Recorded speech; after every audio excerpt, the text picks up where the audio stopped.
Er I klar?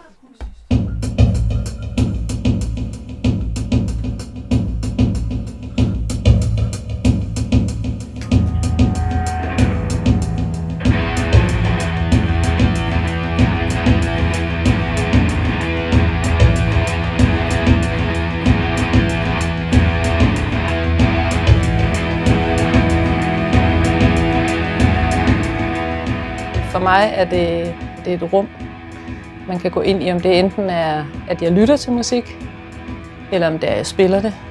Men det er ligesom nok måske det sted, hvor jeg slapper allermest af. Det er, når jeg bare sidder nede på gulvet her med min guitar. Bare tager nogle akkorder eller ingen akkorder og bare drejer på ting. Altså det er sådan rent meditation.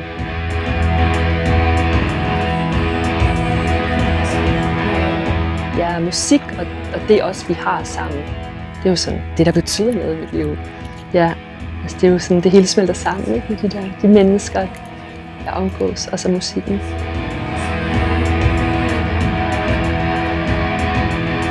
Altså, det, musik for mig er noget, der ligesom er et livsvilkår, og hvis ikke det var der, så vil jeg ikke rigtig leve. Det er det centrale i mit liv.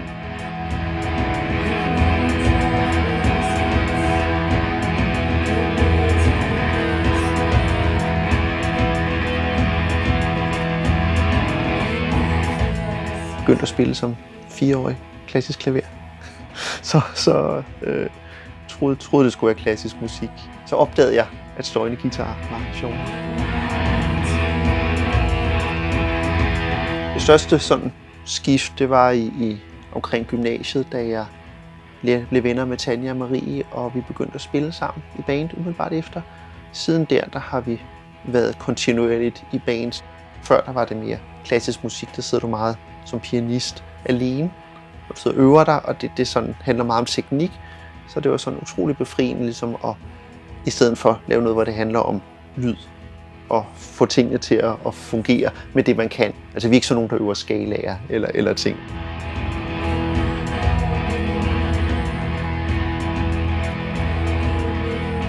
Jamen, jeg har altid spillet guitar. Det har ligesom bare været min ting. Jeg spillede vist noget klaver, der var lille, men det der jeg fandt ud af, der var det der med guitar, og fandt ud af, at den kunne være andet end akustisk. Man kunne også sætte den ind i en forstærker, og man kunne komme sådan nogle pedaler på, og så kunne man bare larme helt vildt meget. Det synes jeg var fantastisk.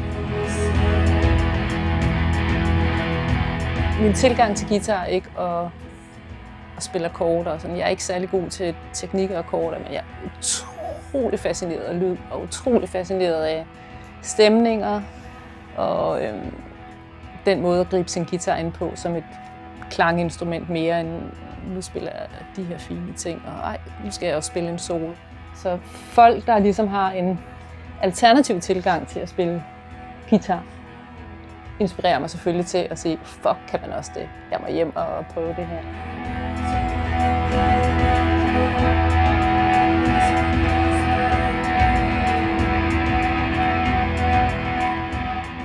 I princippet er det sådan, det er jo en umulig konstellation. En trommemaskine, et gammelt Hammond-orgel, en, der ikke helt kan spille guitar, men har en masse pedaler, en, der aldrig får at sunge som Marie, og så er det sådan, hvad fanden er det? Skal jeg lave kagefad? Sådan, på en lidt flot måde. På en flot måde, ja, det tror jeg. Jeg tror, at vi startede med at spille, tror jeg ikke rigtigt, vi havde tænkt os som en genre eller noget som helst, men så sker der det, når folk så begynder at høre en, så pludselig begynder man at blive en del af en scene. Så vi blev sådan en del af den der lidt psykedeliske scene, der var især i omkring midt-nullerne, omkring 2010 og frem. Det er en håb, det er en flag, det er en lille, hvad hedder det, sommerfugl. Det er da altid det kan være at se. Jeg havde et øvelokale nede i stueetagen, hvor der er sådan noget snedkeri nu. Sådan et øvelokale uden vindue, vi delte med nogle andre. Og der stod på et tidspunkt orglet ude i gangen. Og jeg ville meget gerne have orglet, og jeg måtte ikke få orglet for de andre, jeg spillede med. Det var der ikke plads til. Og så senere var vi heroppe, og så stod orglet igen ude i gangen. Og så måtte jeg godt få orglet. Var det ikke cirka sådan? Nogle gange, når det går lidt vildt for os, så ryger der tangenter af, og nogle gange får vi ikke tangenterne med hjem. Så, og der er også nogle af pedalerne, der ikke virker, og nogle gange sætter det sig fast. Den her er også, hvis jeg tager den ud, så siger den noget hele tiden. Så det vil sige, den har sådan en papting, men det betyder også, at man ikke rigtig kan spille på den der, fordi så gør den sådan der. Så det er sådan lidt nogle gange, den der har det samme.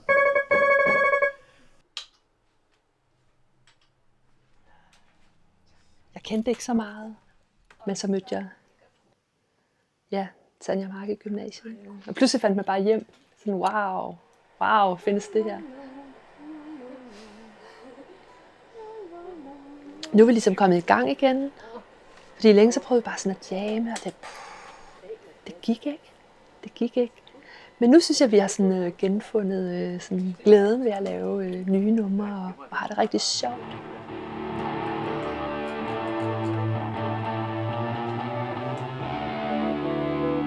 Det var svært, og det er alt muligt, men det er også fedt, og jeg synes, vi er på vej. Altså, det der, vi har gang i noget nyt, det er sådan, ikke flere numre, der varer 10 minutter eller et kvarter. Eller, nej. Nu er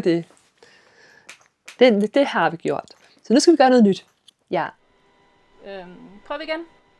1, 2, 3.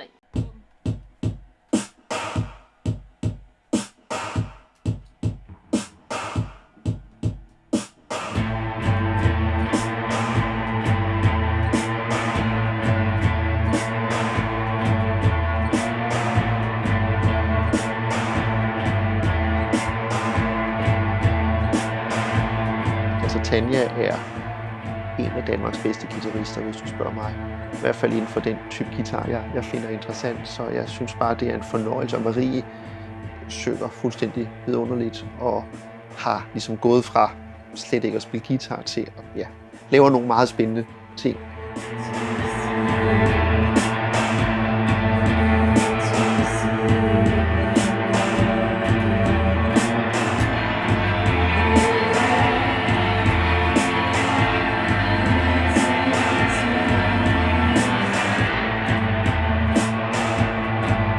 Jeg er så imponeret over, at Mark han kan spille på de der fodpedaler dernede. Det er helt vanvittigt, hvordan det bare galopperer derudad.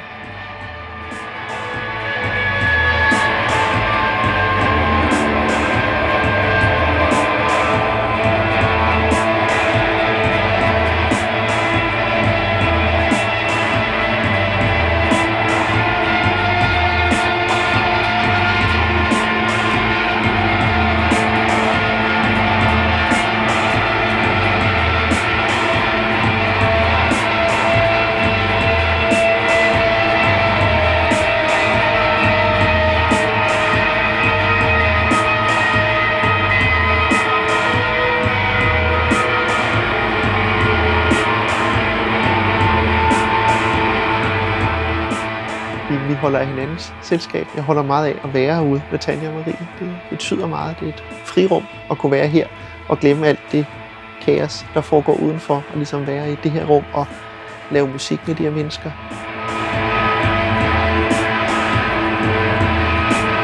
Der er bare noget sådan helt gennemgribende, trygt og sjovt og alt muligt ved at spille musik, også med sine 2 bedste venner.